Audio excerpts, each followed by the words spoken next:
far out in a remote corner of the galaxy, far beyond the familiar star systems that most civilizations had explored. There existed a small, fragile alien species struggling to survive. Their world was unlike any other. The planets they called home were beautiful in their own ways, covered with strange landscapes, vibrant colors, and natural wonders that were almost magical to the eye. Mountains stretched higher than anything imaginable, oceans shimmered with hues that no human or alien could name, and skies often glowed with lights that danced like gentle flames. Yet, despite this breathtaking beauty, life for these aliens was not easy. From the very beginning they had to fight for every bit of survival. The planets were harsh, the climate unpredictable, and nature itself often seemed to conspire against them. In some regions, storms raged for months, tearing through cities and farmland. Volcanic eruptions were frequent, and the atmosphere sometimes carried poisonous gases that required constant monitoring and protection. Their civilization had learned to adapt, to innovate, and to survive, but over time, the challenges became harder and harder. Their technology was advanced. They could build machines capable of exploring distant planets, harnessing the energy of stars, and manipulating matter in ways that seemed like magic. Their cities were marvels of engineering, with towers that reached into the clouds and bridges that connected entire landscapes. They had mastered science, medicine, and engineering in ways that most other species could only dream of. Yet, even with all this intelligence and capability, there was one problem they could not solve on their own: isolation. Their corner of the galaxy was far removed from trade routes, from alliances, and from any system that could reliably offer support. Over time, this isolation became deadly. Resources dwindled, natural disasters grew worse, and neighboring species began to encroach on their territory. Despite their advanced defenses and technological superiority, they were small in number, and every loss hurt. They had no allies to call on, no interstellar council to enforce fairness, and no distant civilizations who cared enough to help when disasters struck. The alien leaders had sent messages before, polite requests for aid, warnings, and sometimes desperate cries for help, but most of the galaxy ignored them. The councils that governed interstellar relations were often slow, bureaucratic, and focused on larger, more powerful species. Messages sometimes went unanswered for decades, or they were intercepted by those who only cared about profit, politics, or personal gain. As the alien world's situation grew worse, fear spread among its population. Families huddled together in their homes during storms that shredded the outer walls. Farmers watched their crops die under abnormal solar flares, while engineers struggled to repair machines that broke down faster than they could be rebuilt. Children grew up seeing destruction as a normal part of life, and elders worried that their entire civilization could vanish before they saw a solution. It was not just the threat of nature. Social unrest was rising. When survival becomes difficult, communities strain. Arguments over food, water, and safe shelter became common. Leaders faced near impossible decisions every day, balancing the need to protect their citizens with the limited resources available. The situation was a perfect storm of external threats and internal pressure. It was in this moment of almost complete despair that the aliens made a decision that would change everything. They realized that if they continued relying on the traditional channels of aid, waiting for bureaucracy or distant alliances to notice them, they might not survive another year. They decided to send a desperate SOS. A signal so urgent and so raw that it carried the weight of their entire civilization's hope. Unlike normal communications, which were carefully encoded, polite, or bureaucratic, this SOS was different. It was a raw message, broadcast in multiple directions, aimed at any species that might have the ability and the will to respond. It was not just a call for help. It was a cry from the heart, an acknowledgement that their time was short and that only immediate action could save them. The aliens did not know who would receive the message. In a galaxy so vast, a single signal could drift for decades, passing through countless systems, monitored by countless civilizations, and yet still never reach the ears of someone who could act. There was no guarantee that anyone would answer. Most civilizations were either indifferent or too cautious. They assumed that helping a small, isolated species was not worth the risk or resources. They assumed that the SOS was a trap or a hoax. The aliens, however, could not afford to wait for others' assumptions. Every moment counted. Every hour brought them closer to disaster. Sending the SOS was their final act of hope, the only thing they could do to try and reach someone capable of saving their world. Among the many species in the galaxy, there was one name that inspired both fear and respect: the Deathworlders. Known across countless star systems for their unmatched power, their fleet size, and their uncompromising methods, they were both feared and admired. Stories about the Deathworlders were legendary. Other civilizations often whispered their name, not always in respect, but sometimes in dread. The Deathworlders were not known for diplomacy, nor for gentle assistance. They did not follow bureaucratic procedures or wait for votes in galactic councils. They acted decisively, often with overwhelming force. Where others hesitated, the Deathworlders moved. Where others negotiated, they executed solutions. Their reputation was built on effectiveness and power. a combination that many feared could easily tip from savior to conqueror depending on circumstance. When the alien SOS was broadcast, it drifted through the galaxy unnoticed by many. Messages were intercepted, logged, or dismissed as unimportant. Many powerful civilizations ignored it entirely. Some saw it and debated internally whether it was even real, while others assumed it was a trap and chose not to respond. But the Deathworlders were different. They monitored the galaxy constantly, always alert for anomalies, threats, or opportunities. When they intercepted the SOS, they recognized the gravity of the situation immediately. Unlike the other civilizations, the Deathworlders did not question whether it was a trap or a bureaucratic nuisance. They recognized the SOS as the unmistakable call of a species on the brink of extinction, a civilization in desperate need of action. And where others saw risk, the Deathworlders saw purpose. The decision to respond was not taken lightly. The Deathworlders were strategic, and every action they took had consequences. Mobilizing their fleet required careful coordination. Even if they were used to moving enormous forces across light years of space, they understood that responding to this SOS would draw attention from other species, possibly spark tension or conflict, and might require confronting hazards along the way. Yet, despite the risks, they acted. They did what no one else would do. They committed. The SOS, which had seemed like a faint, desperate plea lost in the vastness of space, had finally found an audience capable of turning hope into reality.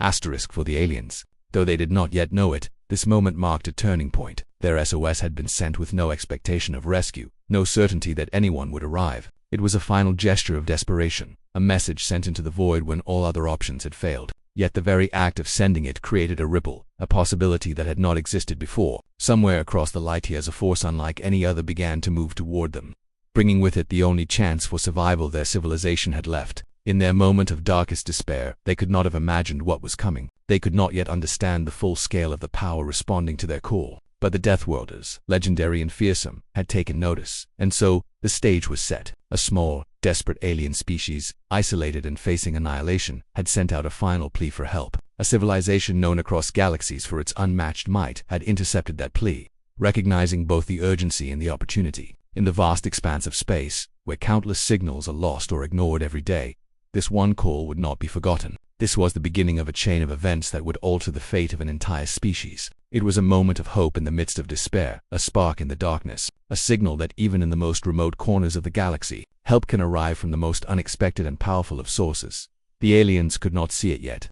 They could not know that their message had reached the ears of a civilization capable of delivering salvation. All they had was the knowledge that they had done everything possible to survive. Every action they could take to try and keep their people alive. They had sent the SOS into the void, and now the void had responded. Asterisk, it is about how even in the darkest corners, in the most isolated places, survival depends on courage, on taking action, and on the possibility that someone somewhere might hear an answer. And for the aliens, this was the beginning of a journey that would test their courage, their trust, and their understanding of the galaxy itself. After the SOS had been sent, the alien civilization waited. Though waiting was perhaps too calm a word for what they were experiencing. Life on their planet had grown increasingly tense and chaotic, as if the entire world had been holding its breath for days, weeks, and months on end. Every corner of their cities reflected both ingenuity and struggle. Towers soared into the clouds, built from materials stronger than anything human technology could imagine.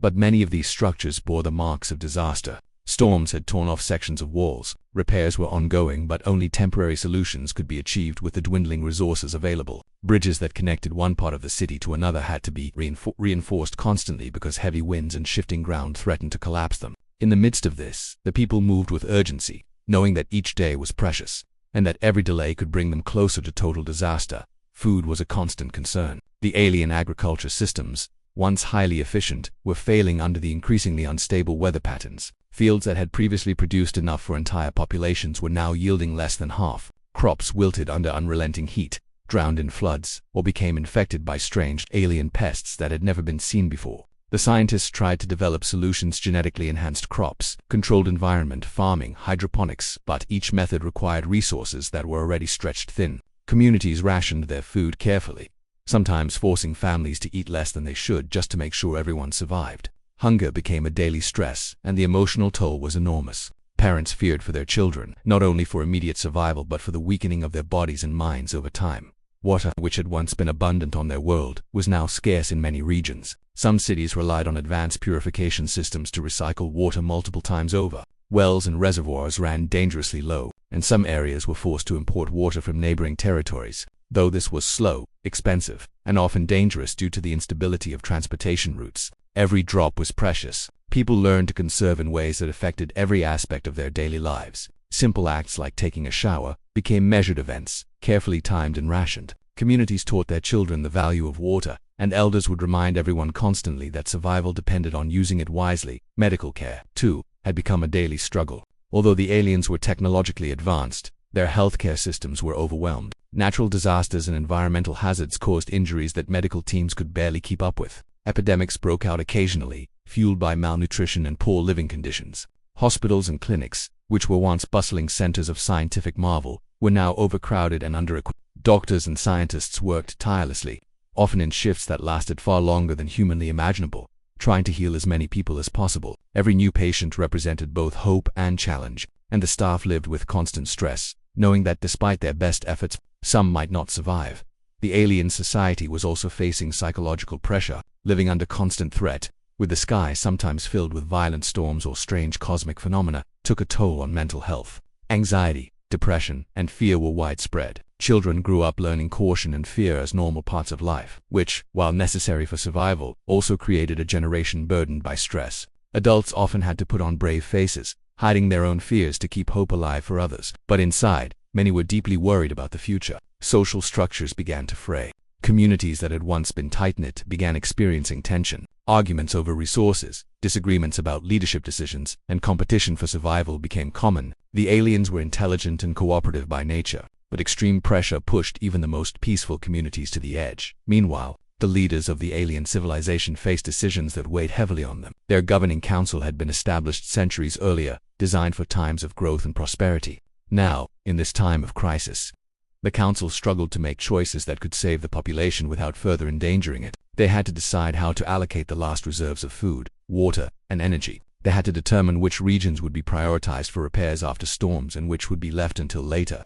A painful decision when every area was home to families and loved ones. Communication with distant territories was unreliable, and every plan had to account for the unpredictability of the environment and the risks of external threats. Even small errors could have catastrophic consequences. Leaders often stayed awake for days, poring over data, running simulations, and consulting with scientists and engineers. They weighed every decision with the knowledge that lives depended on their judgment. Despite the ongoing struggles, the aliens continued to maintain hope. Hope, in fact, became their most valuable resource. In communities where despair threatened to take hold, people would gather, sharing stories of the past, teaching children about the resilience of their species, and reminding each other that survival had always been possible, even in the face of overwhelming odds. Rituals, traditions, and celebrations persisted, though often altered to fit the harsh circumstances. Songs were sung, meals shared, and small victories were recognized, even if they were minor. These acts of hope were essential, keeping morale from collapsing entirely. They reminded the population that life, even under extreme pressure,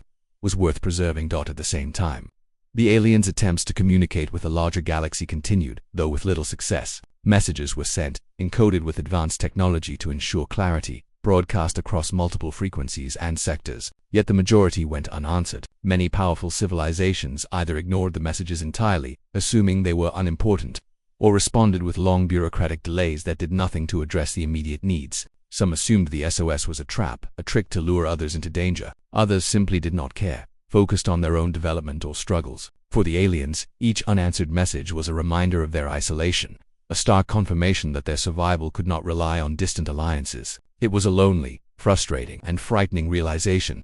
Help would not come from most of the galaxy.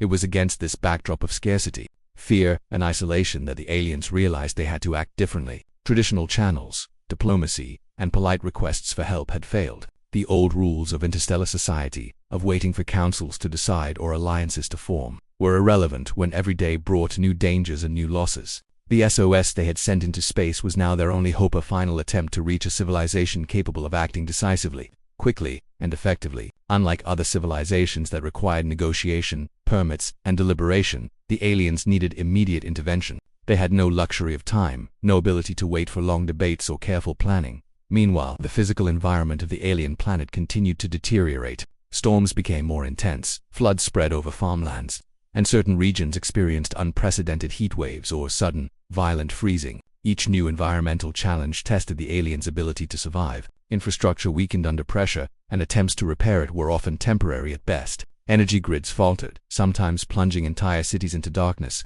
In such conditions, even routine tasks became dangerous. Citizens had to navigate debris-strewn streets, maintain critical systems, and protect vulnerable family members from hazards that could appear without warning. The strain on the population was immense, both physically and emotionally. Adding to the challenges were hostile neighboring species. Some creatures, seeing the aliens' vulnerability, sought to expand their territory or exploit resources. Raids on outlying settlements occurred with increasing frequency, forcing the aliens to defend their borders even while they were struggling to maintain their own cities. Defensive measures required manpower, technology, and coordination, all of which were already stretched to the breaking point. Conflicts, even small ones, threatened to destabilize regions that were barely surviving. Every skirmish became a reminder that their civilization could not rely on strength alone. They needed help from beyond their isolated corner of the galaxy. Despite all these hardships, the aliens never gave up. They continued to innovate, trying new methods to sustain themselves, repair infrastructure, and protect their people. Scientists developed emergency technologies, engineers improvised solutions, and citizens found ways to adapt to harsh conditions. Communities created makeshift shelters, food storage systems, and water purification setups that could be deployed quickly during emergencies. Every individual contributed in some way, knowing that survival depended on collective effort. It was an extraordinary display of resilience, a species determined to endure even when the odds seemed insurmountable. As the alien SOS drifted through the galaxy, the situation on their homeworld grew more tense and dangerous by the day. Life had already been difficult, but now external pressures and internal uncertainties collided, creating an atmosphere of fear, anxiety, and desperate anticipation. The alien civilization had reached a point where every decision carried immense consequences. There was no margin for error, and every passing hour seemed to bring new challenges, threatening to push them past the point of survival. Their cities, their families, their very way of life were at stake. Even as the SOS traveled through space, signaling their urgent need for help, the aliens could not stop grappling with the everyday realities of a world in crisis. Storms had grown stronger and more frequent, battering the cities and landscapes they depended on. Bridges collapsed, flooding cut off critical regions, and landslides destroyed entire neighborhoods. People worked tirelessly to repair and fortify their infrastructure. But no matter how many hours they devoted, it was never enough. Each repair was temporary, each improvement fragile, and the alien population lived with the constant knowledge that disaster could strike at any moment. Engineers and builders worked around the clock, improvising solutions from whatever materials they could find. Their ingenuity was remarkable. But even brilliance has limits when nature itself seemed intent on destruction.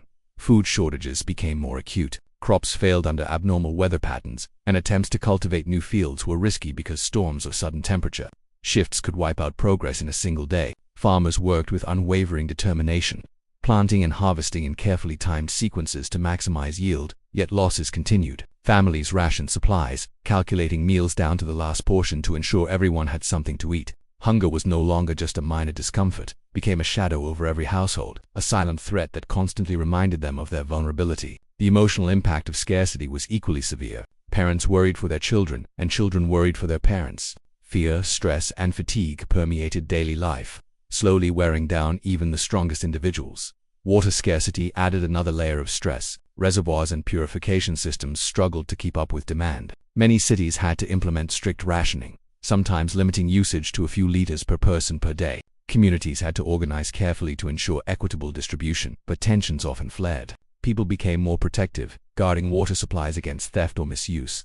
In some regions, access to water became a source of conflict between neighboring settlements, escalating already tense situations. Even simple tasks, like cooking or cleaning, required careful planning. Water became more than a necessity, it became a symbol of survival, a resource that reflected both the fragility and resilience of their civilization. Amid these environmental challenges, the alien civilization also faced social tensions. Living under constant threat creates pressure on relationships, communities, and leadership structures. Once cohesive neighborhoods began to experience divisions, as fear and scarcity magnified disagreements. Arguments over resources, differing opinions on leadership, and conflicting survival strategies became increasingly common. Individuals who once collaborated seamlessly now questioned each other's motives. Trust, which had been a cornerstone of their society, began to fray under stress. People became suspicious, and misunderstandings could escalate into serious disputes. This social tension mirrored the environmental chaos around them, creating a world where danger existed not just outside but within their communities.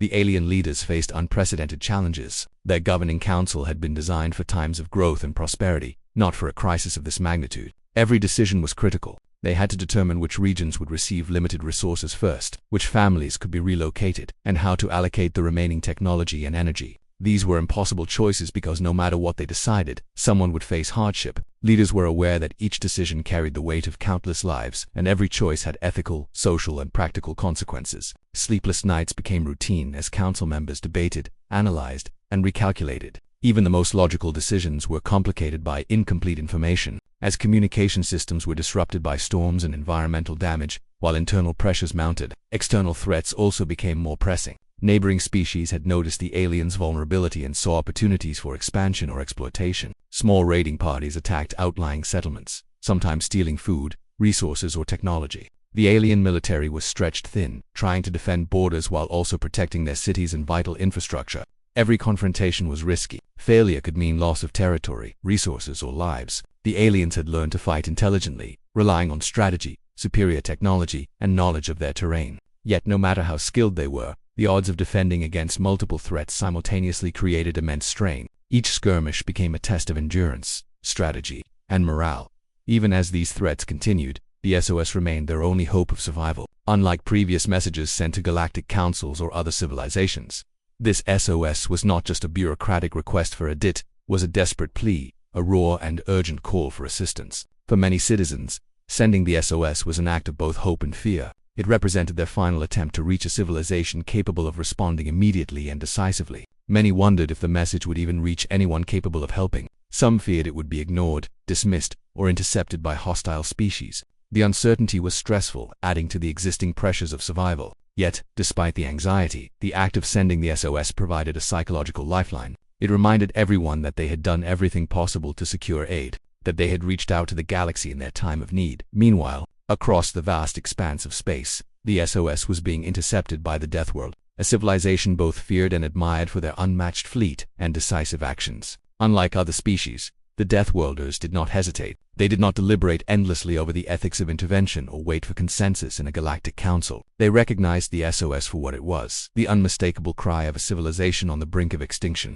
The Deathworlders understood the stakes immediately. Where other civilizations saw risk, they saw purpose. They saw the chance to intervene, to display their power, and to do what no one else could. Their decision to act would trigger a series of events that none of the aliens could have predicted. And yet at this moment, all the alien civilization could do was wait. The uncertainty of what lay ahead created tension among the aliens. While hope existed, fear was ever present. They could not know whether the Deathworlders would be friend or foe. Legends of the Deathworlders painted them as both saviors and conquerors, capable of extreme benevolence or devastating destruction depending on circumstance. This dual reputation created both anticipation and anxiety. Citizens debated among themselves whether to welcome the potential saviors or prepare for defense. Families argued over the risks and benefits, and leaders struggled to plan for every possible outcome. The emotional strain of this uncertainty was compounded by their existing hardships: hunger, thirst, environmental destruction, social tension, and external threats combined to create a society teetering on the edge. As the days passed,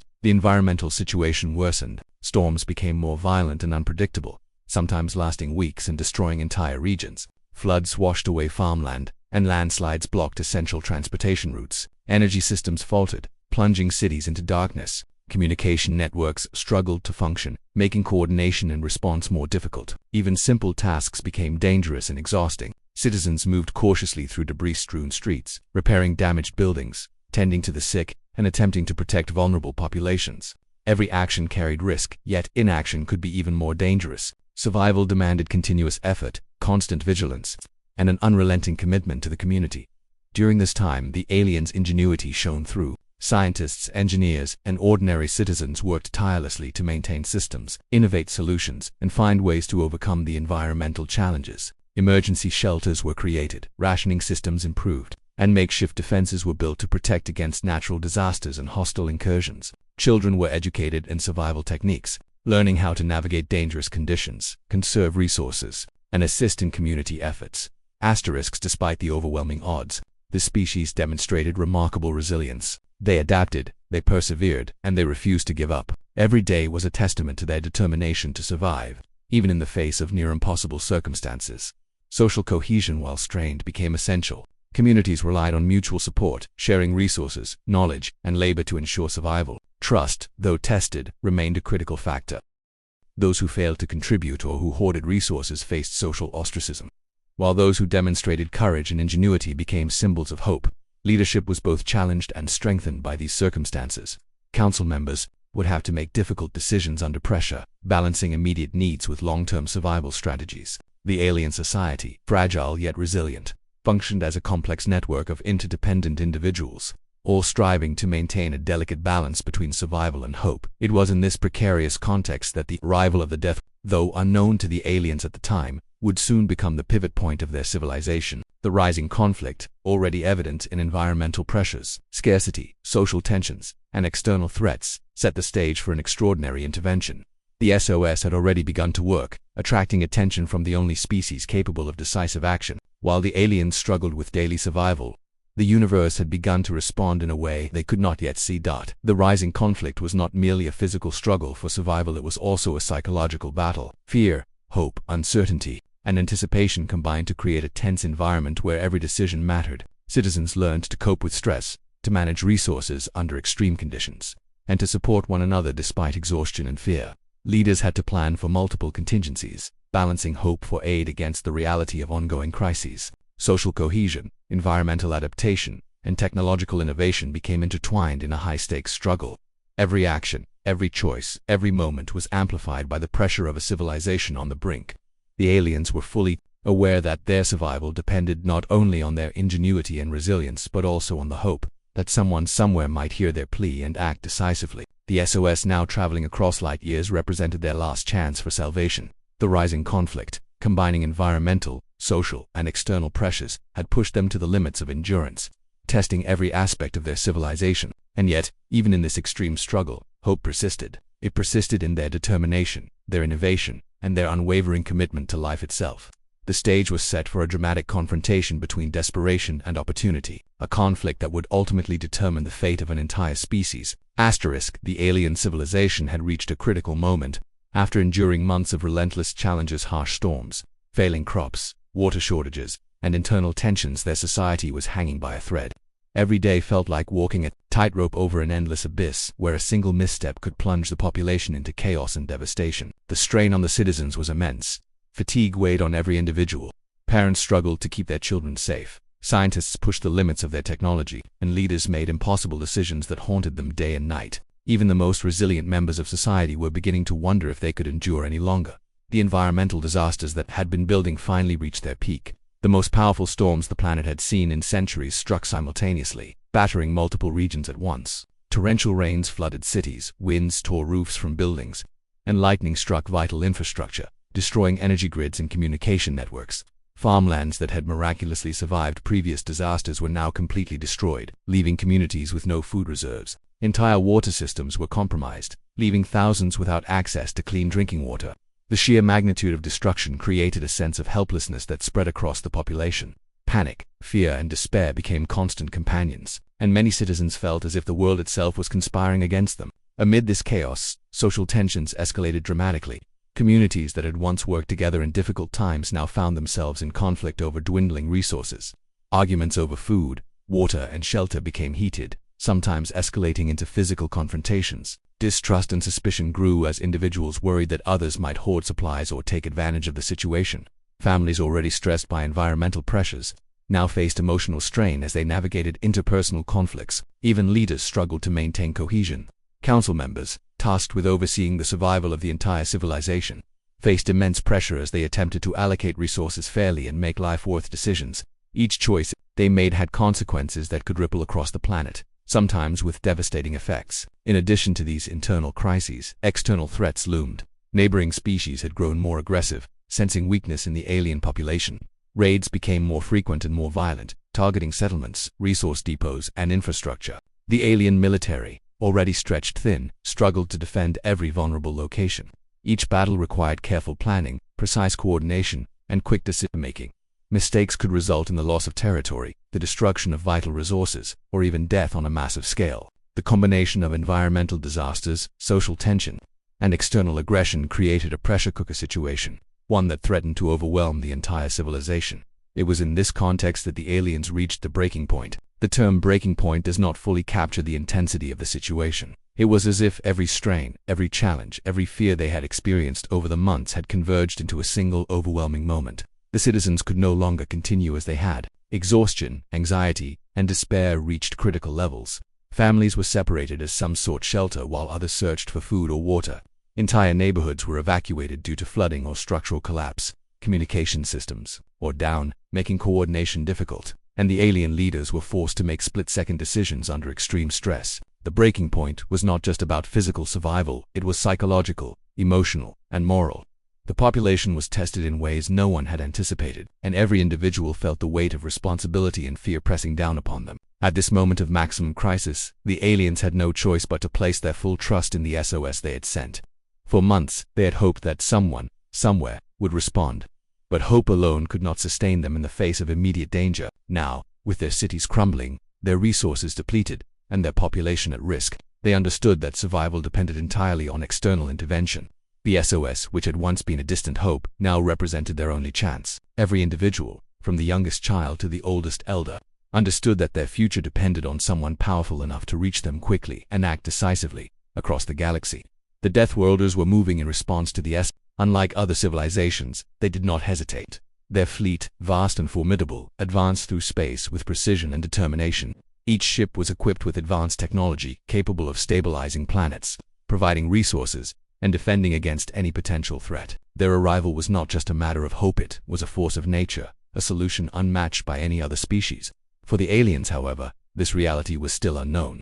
They could only sense that something extraordinary was about to happen, though they did not yet understand the scale or impact of what was coming. The breaking point reached its most dramatic moment when a series of unexpected natural disasters struck simultaneously. A massive solar storm disrupted energy systems, cutting power to essential facilities. Floodwaters breached protective barriers, destroying homes and critical infrastructure. Earthquakes, triggered by shifting tectonic activity, shook entire regions, toppling buildings and creating landslides that blocked evacuation routes. The combination of these events created chaos that seemed almost apocalyptic. Emergency teams worked tirelessly to rescue people, repair systems, and maintain order, but the scale of the disasters was overwhelming. Citizens were forced to improvise, relying on whatever resources they could find to survive. Amid this chaos, the aliens experienced a profound mix of fear and awe. Fear of losing everything they had built, everything they loved, and possibly even their lives. Awe at their own resilience and the way communities pulled together in the face of disaster. People risked their lives to save neighbors, strangers shared their limited food and water, and citizens worked tirelessly to maintain communication and coordination despite damaged networks. This collective effort demonstrated the best qualities of the civilization, even at the moment of its greatest vulnerability. As the planet struggled under simultaneous environmental disasters, the alien leaders faced the most difficult decisions of their lives. They had to prioritize who would be evacuated first, which regions would receive scarce resources, and how to allocate the limited defensive forces against both natural and external threats. Every decision carried potential consequences, and mistakes could cost lives. Leaders worked tirelessly, often without sleep, to calculate risks, coordinate responses, and maintain morale. Their courage and determination were remarkable, yet the weight of responsibility was nearly unbearable at the peak of this crisis. The alien population collectively understood that their fate was now tied entirely to the response of the Deathworlders. The SOS they had sent months earlier was no longer a distant hope. It was the lifeline that could determine survival or extinction. Citizens and leaders alike prayed, hoped, and waited, knowing that the outcome of their civilization now depended on forces beyond their control. The psychological tension was immense. The uncertainty of whether the Deathworlders would arrive in time, whether they would be friend or foe, created a constant undercurrent of anxiety that affected every decision and every action. It was in this extreme moment that the first signs of the Deathworlder fleet began to appear. Far across the light years, sensors detected the approach of enormous ships, each one capable of immense power and rapid deployment. The fleet moved with precision, cutting through space with a speed and efficiency unmatched by any other civilization. For the aliens, witnessing the distant glint of these ships on their sensors brought a mixture of relief, fear, and awe. Relief that help was finally arriving. Fear because the Deathworlders' reputation suggested both immense power and potential danger. Awe at the scale and capability of a force that could arrive so quickly and decisively in a time of crisis. As the Deathworlders drew closer, the breaking point reached its emotional and psychological climax. The alien population, exhausted and battered, now faced the ultimate test of trust. They had to accept that their survival depended entirely on an outside force whose intentions were not fully understood. It was a moment of vulnerability unlike any they had experienced. Families held on to each other, leaders braced for difficult decisions, and citizens prepared to follow guidance from the approaching fleet. The future of the civilization hung in the balance, and every individual understood that their actions, decisions, and cooperation would influence the outcome at the same time. Small but critical victories began to emerge. Emergency response teams, aided by the ingenuity and determination of the citizens, managed to stabilize some regions, protecting populations from immediate disaster. Temporary shelters were established, floodwaters diverted as best as possible, and makeshift defenses erected to prevent further damage. These efforts, though limited, demonstrated that even in moments of extreme vulnerability, the aliens retained agency and capability. Their actions, combined with the impending arrival of the Deathworlders, created a sense of cautious optimism. The breaking point was not only about survival, it was about transformation. The alien civilization, tested to its limits, had been forced to confront its vulnerabilities, its fears, and its dependence on forces beyond its control. It was a moment that revealed both the fragility and resilience of the society. It showed that even in the face of near-total devastation, courage, determination, and hope could persist. The breaking point, intense and terrifying, was also a turning point, a threshold beyond which the aliens' fate would soon change dramatically. In the final moments before the Deathworlders' arrival, the aliens experienced a profound mix of anticipation, dread, and hope. Their environment, their social structures, and their very existence had been pushed to the limit. Yet, even in this extreme state of vulnerability, the population demonstrated extraordinary resilience. Communities continued to support each other. Leaders made impossible decisions with courage, and individuals found strength in the collective effort to survive. The breaking point was complete. The civilization had been tested as never before, and now the only thing that could save them was the arrival of the Force. They had called into the galaxy through their SOS. As the first of the Deathworlders ships entered orbit, the aliens looked on in a mixture of fear and amazement. They had survived environmental disasters, social tension, and external threats. They had endured exhaustion, scarcity, and uncertainty. And now, at the precise moment when their survival seemed most tenuous, the long-awaited response had arrived. The breaking point had been reached, but it was also the moment of potential salvation. The stage was set for intervention, rescue, and a dramatic shift in the fate of an entire civilization. The moment had finally arrived. After months of unimaginable pressure, chaos, and near-total despair, the alien civilization saw the first signs of hope in the approaching Deathworlder fleet. What had once seemed like a distant possibility, a faint glimmer on the edge of their consciousness, was now unmistakably real. Massive ships, larger than any structure the aliens had ever seen, moved through the skies and space above their planet with precision and power. Each vessel emitted a presence that combined both awe and fear. The aliens, who had faced relentless storms, collapsing cities, and hostile neighbors, could hardly believe that a civilization as powerful as the Deathworlders had chosen to respond to their desperate SOS. The initial contact was careful, measured, and deliberate. The Deathworlders did not arrive with unnecessary destruction. Instead, they assessed the planet's immediate needs with astonishing speed. Sensors scanned cities, farmlands, water reservoirs, and energy systems, identifying the areas that required urgent attention. Rescue teams were deployed quickly, equipped with advanced technology designed to stabilize environments, repair infrastructure, and provide essential resources. The aliens, who had been operating on hope alone, now witnessed a civilization capable of acting faster and more effectively than they could have imagined. Panic slowly shifted into cautious relief, and then into hope. The Deathworlders began by addressing the most immediate threats. Energy systems, long disrupted by storms and natural disasters, were restored almost instantly. Using advanced stabilization technology, they reconnected power grids, repaired broken infrastructure, and provided temporary shelters for those displaced by flooding and destruction. Water purification units were deployed across the planet, ensuring that communities once deprived of clean water could now access it freely. The technology was beyond anything the aliens had previously seen. Machines that repaired massive buildings in hours, devices that restored farmland soil in days, and automated systems that managed resources with unmatched efficiency transformed the planet's environment almost overnight. The aliens were amazed and, in some ways, overwhelmed. They had endured months of exhaustion, scarcity, and uncertainty, but now a force beyond their imagination was actively transforming their world. Children watched in awe as massive machines moved with precision, repairing infrastructure that had seemed lost forever. Adults marveled at the efficiency and scale of the intervention, realizing that survival was no longer a fragile hope but a tangible reality. The Deathworlders did not merely provide aid, they reshaped the planet's immediate environment, removing barriers to survival and creating stability. Where there had been chaos, food shortages were addressed with similar speed and efficiency. Automated farming systems were deployed, capable of restoring devastated farmlands and producing food at unprecedented rates. Crops grew under controlled conditions, protected from the unpredictable weather that had plagued the aliens for months. Communities received sufficient supplies to end rationing immediately, allowing families to eat without fear of scarcity. The alien population, who had been operating in constant survival mode, experienced relief that was both physical and emotional. Hunger, a constant stress for months, was suddenly eliminated, and with it came a profound shift in morale and optimism. In addition to infrastructure and food, the Deathworlders addressed medical needs. Advanced healing technology, capable of treating injuries, diseases, and fatigue, was deployed to hospitals and emergency centers across the planet. Doctors and scientists, previously overwhelmed by the scale of the crisis, were assisted by machines and automated systems that could perform complex procedures with precision and speed. Epidemics that had been threatening to spread were contained, and long-term health risks began to diminish. The combination of immediate relief and preventive measures reassured the population that survival was not only possible but sustainable. The alien leaders, who had spent countless sleepless nights making impossible decisions, experienced a profound sense of relief and amazement. Decisions that had previously carried life or death consequences were now supported by an external force capable of ensuring the survival of their people. Council meetings, once filled with tension, fear, and debate, now focused on coordinating with the Deathworlders to maximize efficiency and recovery. Leaders were able to think strategically again, planning for rebuilding and growth rather than simply reacting to immediate threats.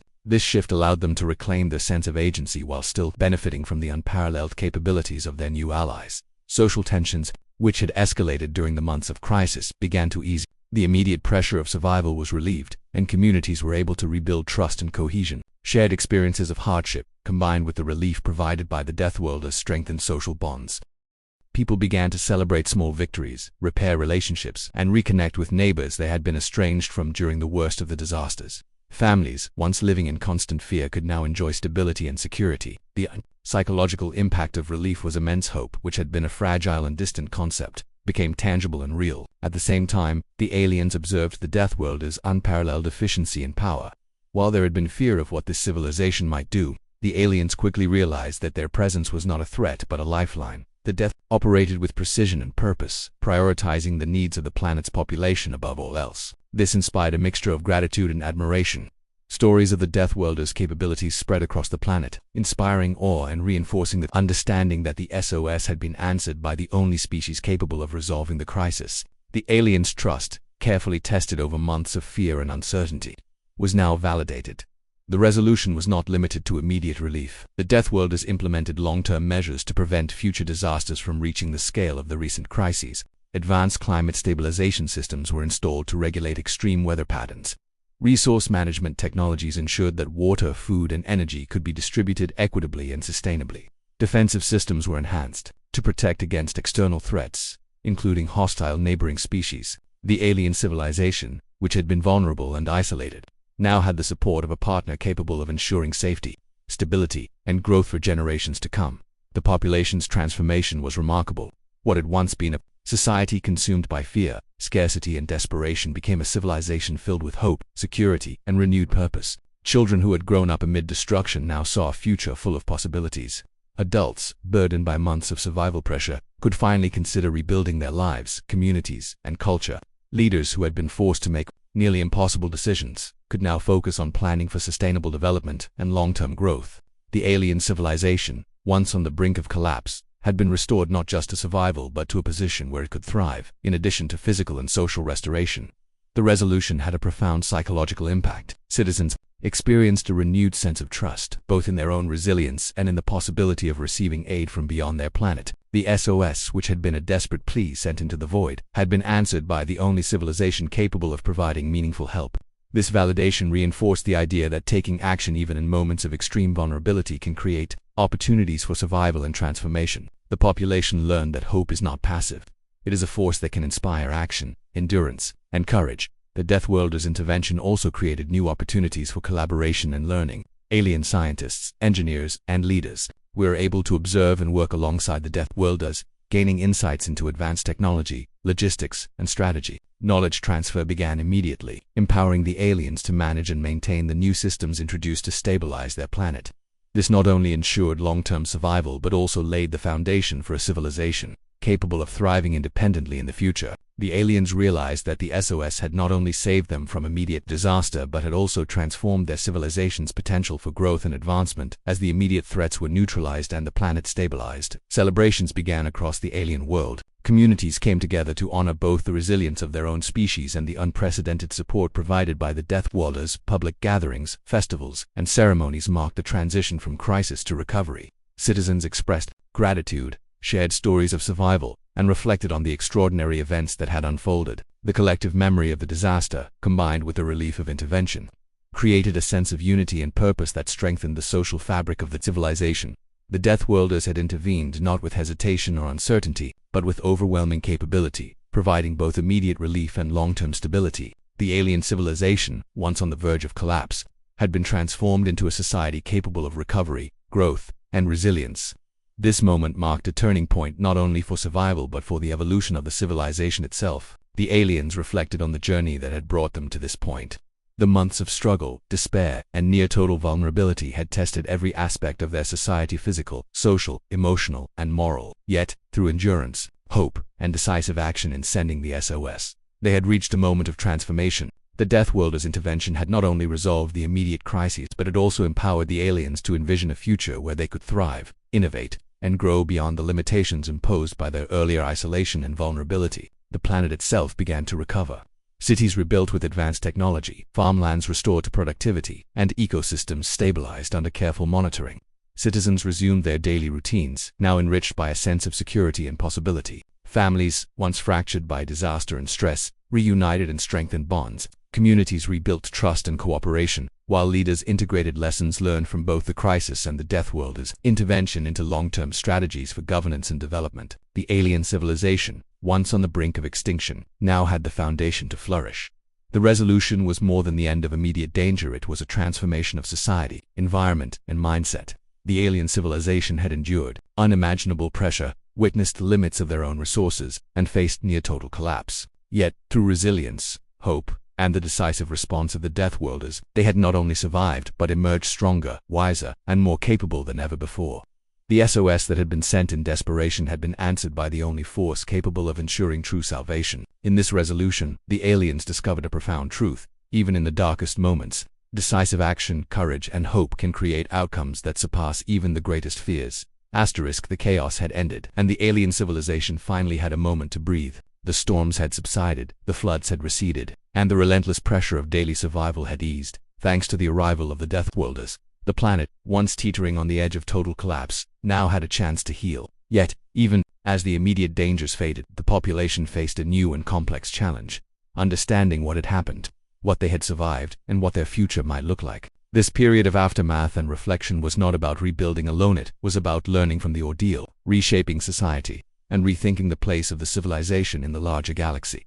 The first visible change was in the environment. Cities that had been damaged or destroyed now stood restored. The Deathworlders' advanced technology had repaired buildings, restored roads, and rebuilt bridges in a matter of weeks, tasks that would have taken decades under normal circumstances. The alien population walked through streets that were once ruined but now gleamed with renewed energy.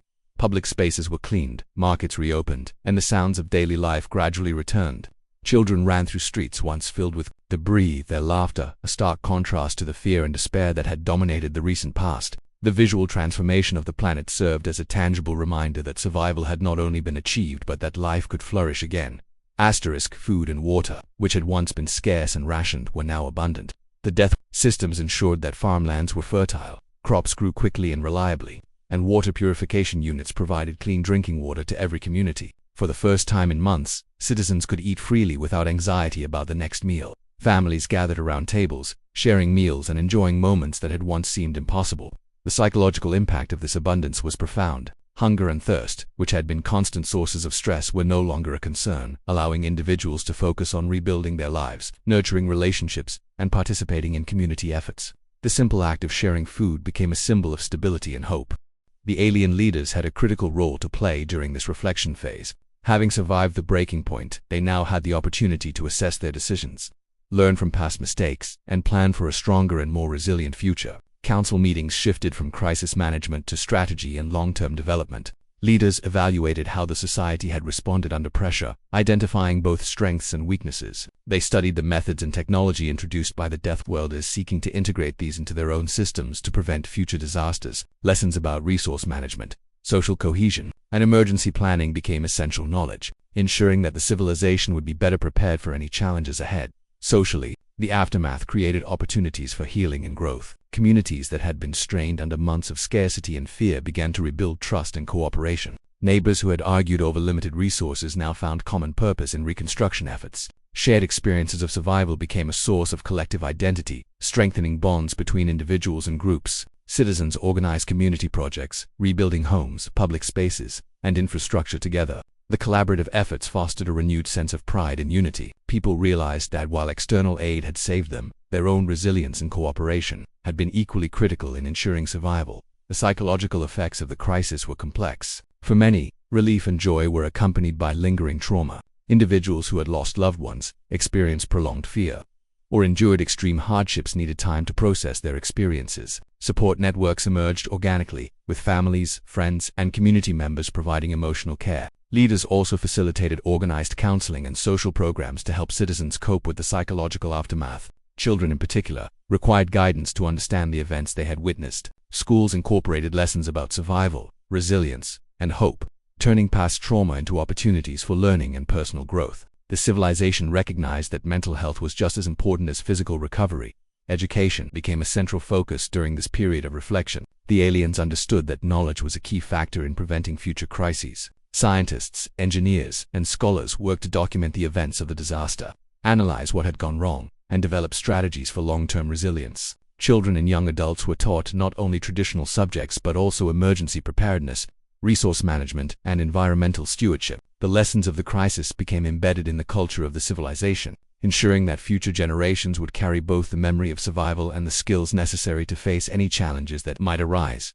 Interactions with the Deathworlders continued during this period, providing additional opportunities for learning and growth. Alien leaders and scientists collaborated closely with their powerful allies, observing advanced technologies, learning strategic planning methods, and gaining insight into interstellar diplomacy. The Deathworlders, having demonstrated their capability and benevolence, became both mentors and partners. The aliens realized that the SOS, initially a desperate plea for help, had also opened the door to interstellar knowledge, cooperation, and growth. The experience showed them that seeking assistance in times of extreme need was not a sign of weakness but a demonstration of wisdom and foresight. Economically, the aftermath allowed the aliens to stabilize and plan for future growth. Trade routes, previously disrupted by natural disasters and hostile incursions, were restored. Markets reopened, and the economy began to recover. Resource management systems introduced by the Deathworlders ensured equitable distribution, preventing scarcity from destabilizing communities. Small businesses, artisans, and farmers returned to their work, contributing to both local prosperity and social cohesion.